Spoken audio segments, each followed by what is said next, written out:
Bismillahirrahmanirrahim. Assalamu alaikum. Welcome to online class in Metropolitan Foundation School. My name is Rosina Rafiq and I will teach you science for class 6. In the month of September, we read unit number 5, Structure and Functions of Animals in the part of biology.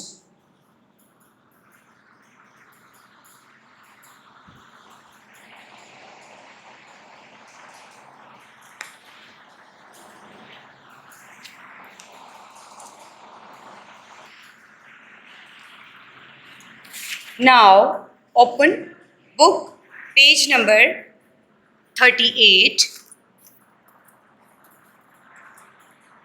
Let's start. Structure and functions of animals. The digestive system. All animals, including human, need certain nutrients to stay alive and grow. तमाम इंसानों समेत तमाम जानवरों को जिंदा रहने, बढ़ने, फलने, फूलने के लिए कुछ मखसूस ग़िज़ाई अज्जा की ज़रूरत होती है. These are obtained from food. ये खाने की चीज़ों से हासिल की जाती हैं. The food you eat is not in a suitable form to instantly provide you with nutrients. ये खाने की चीज़ों से हासिल की जाती हैं और जो खाना आप खाते हैं वो इतना मुनासिब नहीं होता जिससे पूरी तौर पर आप ग़िज़ाई अज्जा को जज़्ब कर सकें या आपको वो बिल्कुल उसी हिसाब से आपको मिल सके. First, it has to be broken down into small parts. सबसे पहले क्या होता है कि ज़रात छोटे छोटे ज़रात में, ये ग़िज़ा छोटे छोटे ज़रात में तोड़ दी जाती है. These particles must then be changed into simple soluble forms which the body cells can absorb. जब ये ज़रात छोटे छोटे ज़रात में चेंज हो जाती है ये खुराक, तो इन ज़रात को फिर सादा ज़रात की शक्लों में तब्दील किया जाता है जो जिस्म के खलियों को जज़्ब कर सके. Only then can food provide nutrients. तमाम जो ये जज़्ब शुदा खलिये हैं ये जिस्म के तमाम खलियों को फराहम कहते हैं, तभी ग़िज़ाई अज्जा फराहम कर सकते हैं. ठीक है, ये ज़रात पूरे जिस्म को प्रोवाइड की जाती हैं. Digestion means breaking down of food into simple soluble forms. निज़ाम हाज़म का मतलब है खाने को आसान अज्जाई शक्लों में तोड़ देना. जो हम खुराक हम खाते हैं, जो भी ग़िज़ा हम खाते हैं, उसको बिल्कुल सादा शक्ल में चेंज करके उसको तोड़ देना. The digestive food is then observed and used by the body. इसके बाद निज़ाम हाज़मा जो है खाने का मुशाहिदा और जिस्म में उसका भरपूर इस्तेमाल करता है. This is called absorption. इसे क्या कहते हैं? इसे निज़ाम जज़्ब कहते हैं. The unabsorbed food is thrown out of the body in the form of feces. जो भी ग़िज़ा खाते हैं जो गैर ज़रूरी होती हैं, गैर ज़रूरी खाया जाने वाला खाना जिस्म के फॉल्स की शक्ल में फेंक दिया जाता है. This process is known as deposition.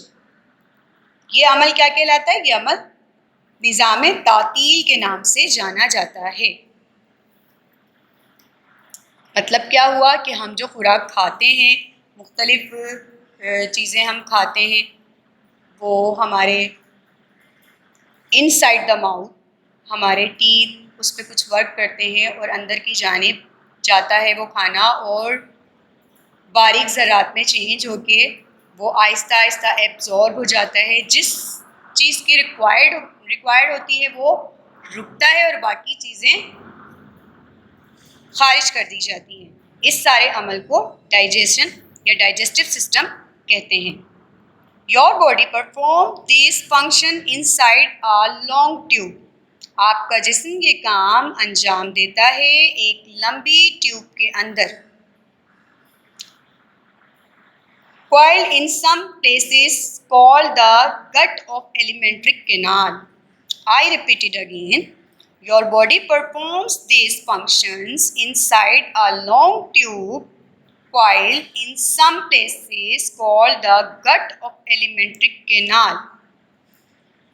आपका जिस्म ये काम अंजाम देता है एक लंबी ट्यूब के अंदर, जो कुछ जगहों पर वहाँ पे रखना, खींचना, बुलाना या वहाँ पर रखना, जिससे एलिमेंट्रिक नहर या गट कहते हैं। एलिमेंट्रिक कैनाल का आपने नाम यकीनन छोटी क्लासेस में सुना होगा कि खुराक जो है वहाँ पर जाकर वहाँ पर पहुँचती है। It main part are mouth, oesophagus, stomach, small intestine, large intestine, rectum and anus. एक लंबी सी ट्यूब जिसको एलिमेंट्री कैनाल का नाम दिया गया है, उसके कौन कौन से पार्ट्स हैं? उसके अहम हिस्से पेट की छोटी आंत, बड़ी आंत, मुकद के मुंह हैं। The liver, gall bladder and pancreas are the other organs that help in digestion. जबकि जिगर, लबलबा ये दूसरे अज़ा हैं जो निज़ाम हज़म में मदद देते हैं। अब मैंने डाइजेस्टिव सिस्टम में क्या एक्सप्लेन किया कि हम जो खुराक खाते हैं वो डायरेक्टली तो हम हज़म नहीं करते, वो छोटे छोटे ज़रात में चेंज की जाती है और फिर जज़्ब हो जाती है। जिस चीज़ की हमें नीड होती है वो हमारी बॉडी में जज़्ब हो जाती है, और जिस चीज़ की नीड नहीं होती उसका इखराज कर दिया जाता है। और डाइजेस्टिव सिस्टम में एलिमेंट्री कैनाल एक लंबी ट्यूब होती है। उसके कौन कौन से पार्ट्स हैं? उसके पार्ट्स माउथ से शुरू होते हैं। Mouth, oesophagus, stomach, small intestine, large intestine, rectum and anus. इसके अलावा गॉल ब्लैडर, पेंक्रियाज ये दूसरे ऑर्गन हैं किस चीज़ के? डाइजेस्टिव सिस्टम्स के। ठीक है। इसके बाद inside the mouth. Inside the mouth, what do you mean by inside?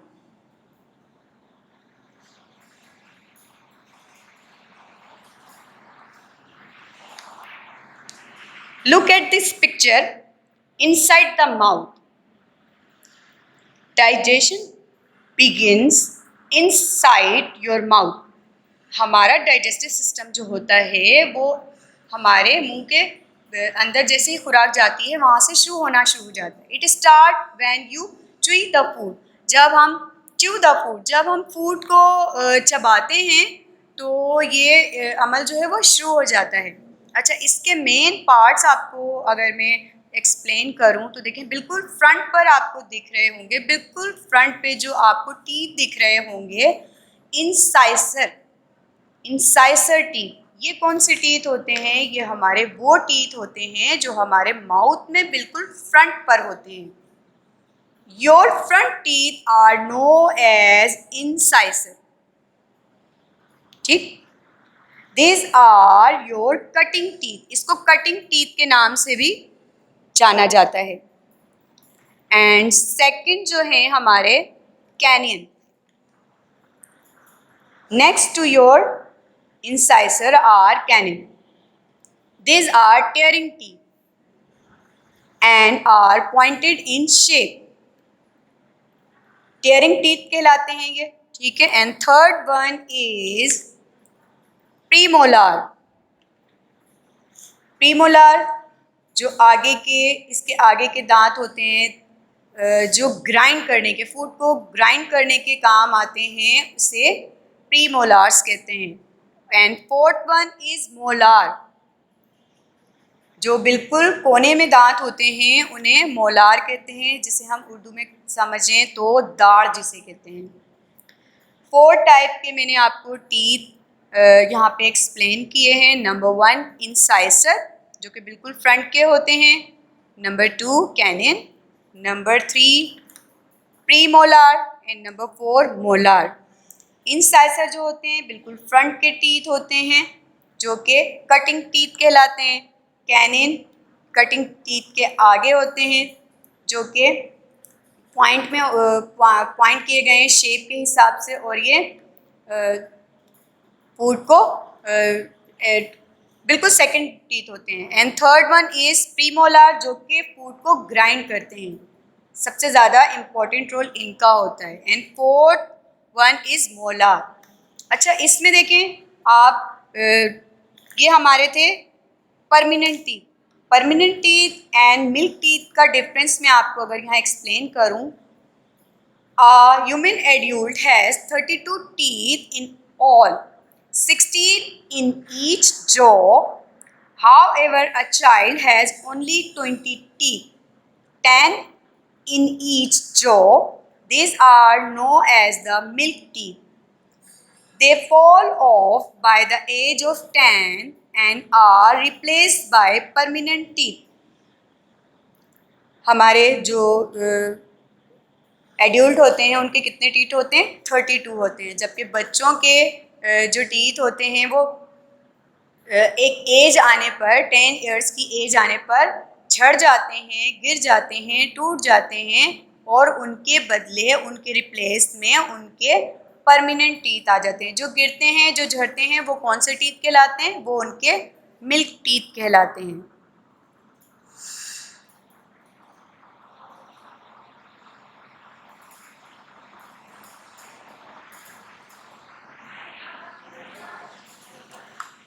Our second topic is respiratory system. Respiration का अमल हमारा ये अप डाउन का जो ये हमारा प्रोसेस है, जो हम सांस लेते हैं, ये अमल कहलाता है, ये फंक्शन कहलाता है। The cells in our body require oxygen to release energy which is got from the digestive food. हमारे जिस्म के खलिए में तवानाई को जारी करने के लिए ऑक्सीजन की ज़रूरत होती है, जो हज़म ग़िज़ा से मिलती है। जो हम ग़िज़ा हज़म कर लेते हैं ना, उससे जो हमें ऑक्सीजन, उसके नतीजे में जो ऑक्सीजन बनती है, उसको हज़म ग़िज़ा से जो मिलती है, उसके ज़रिए से हम अपने जिस्म को तवानाई फराहम करते हैं। The process of release of energy from food is called respiration. खाने से तवानाई के मिलने के अमल को रेस्पिरेशन कहते हैं। I repeat it again, important line है ये, ज़रा गौर से सुनिएगा। The process of release of energy from food is called respiration.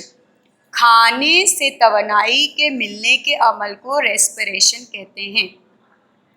The respiratory system consists of organs responsible for taking in oxygen for respiration and releasing carbon dioxide and water vapor, which are the waste product formed during respiration. अच्छा, respiration को उर्दू में तनफ्फुस भी कहते हैं, सांस लेने का अमल। तो रेस्पिरेशन यानी तनफ्फुस के निज़ाम में तनफ्फुस का निज़ाम उन आज़ा पर मुश्तमिल होता है जो तनफ्फुस के अमल में ऑक्सीजन लेने यानी ऑक्सीजन अंदर इनहेल करने और कार्बन डाइऑक्साइड और पानी के बुखारात को खारिज करने और सांस लेने के दौरान बनाए गए हैं। The nostrils, trachea, bronchi and lungs are the main organ of the respiratory system. Nostrils, trachea, bronchi and lungs. ये इसके 4 अहम पार्ट्स हैं, 4 अहम ऑर्गन्स हैं जो कि रेस्पिरेटरी सिस्टम, रेस्पिरेशन में हमें बहुत अहम किरदार अदा करते हैं, हमारे रेस्पिरेटरी सिस्टम में बहुत अहम किरदार अदा करते हैं ये चारों पार्ट्स। थोड़ा सा रिव्यू ले लेते हैं हम। आज हमने जो जो चीज़ें पढ़ी हैं, सबसे पहले हमने डाइजेस्टिव सिस्टम पढ़ा। What do you mean by digestive system? Digestive system का मतलब ये है कि जो फूड हम खाते हैं उससे जज़्ब करने के अमल को उसे डाइजेस्टिव सिस्टम कहते हैं। सेकंड हमने पढ़ा inside the mouth. Inside the mouth में क्या क्या दिखता है हमें 4 टाइप के हमें टीथ दिखते हैं। Number 1 incisor, canine, premolar and fourth molar. And last में हमने पढ़ा रेस्पिरेटरी सिस्टम कि रेस्पिरेशन का अमल क्या है। रेस्पिरेशन सांस लेने के अमल को अप डाउन जो हमारी लाइफ में होता है, इस अमल को कहते हैं, जिसमें ऑक्सीजन हम अंदर इनहेल करते हैं और कार्बन डाइऑक्साइड और पानी के ज़रात एक्सहेल हो जाते हैं। पानी के ज़रात हमें अंदर हमारे दूसरे प्रोसेस में, हमारे फेफड़ों में, हमारे लंग्स में वो अपना वर्क करते हैं, जो हम आगे इसको कंटिन्यू करेंगे। ठीक है, आई होप कि आपको एक्सप्लेनेशन अच्छे से समझ आई होगी। अल्लाह हाफिज़।